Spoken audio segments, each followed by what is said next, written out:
அஸ்ஸலாமு அலைக்கும் வரஹ்மத்துல்லாஹி வபரகாத்துஹு. வாலைக்கும் அஸ்ஸலாம் வரஹ்மத்துல்லாஹி வபரகாத்துஹு. உங்க பேரு? என் பேர் தாரிக். உங்க பேரு? என் பேர் முகமது இர்ஃபான். உங்க பேர் என்ன? ரஹ்மத்துல்லாஹ். உங்க பேரு? முகமது ரியாஸ்.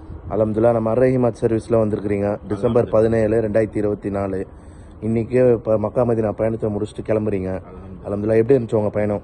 அல்ஹம்துலில்லாஹ் ரொம்பவே சிறப்பா இருந்துச்சு. மாஷா அல்லாஹ் அர்-ரஹீம் டிராவல்ஸ்ல இருந்து அவங்களால எங்களுக்கு எவ்வளவு சப்போர்ட் கொடுக்க முடியுமோ கொடுத்தாங்க. அல்ஹம்துலில்லாஹ். நாங்க வந்து சென்னை டு ஜித்தால வந்து எங்களுக்கு ரூம் வந்து அதாவது ஹரம் போறதுக்கு ரொம்பவே வசதியா இருந்துச்சு. நாங்க கூட கொஞ்சம் பயந்து கொண்டு இருந்தோம். ஆனா அல்ஹம்துலில்லாஹ் வெறும் 700 மீட்டர் தான். நாங்க ஒவ்வொரு வக்துக்குமே ஹரம்ல போய் தொழுதுட்டு வர அளவுக்கு அல்ஹம்துலில்லாஹ் ரொம்ப சிறப்பா இருந்துச்சு. அதே போல எங்களுக்கு 2 ஜும்மா அல்ஹம்துலில்லாஹ் அர்-ரஹீம் டிராவல்ஸ்ல இருந்து மக்கால அரேஞ்ச் பண்ணி கொடுத்தாங்க. அல்ஹம்துலில்லாஹ் ரொம்ப சிறப்பா இருந்துச்சு. நம்ம என்னெல்லாம் கஸ்டமைஸ் பண்ணி கேட்கறோமோ அதெல்லாம் ரொம்ப சிறப்பா பண்ணி கொடுத்தாங்க. மதீனாவும் வந்தோம், எல்லா இடமும் சுத்தி காமிச்சாங்க. இந்த எக்கனாமிக் பேக்கேஜுக்கு இவ்வளவு அல்ஹம்துலில்லாஹ் ரொம்ப சிறப்பா செஞ்சிருக்காங்க. எல்லா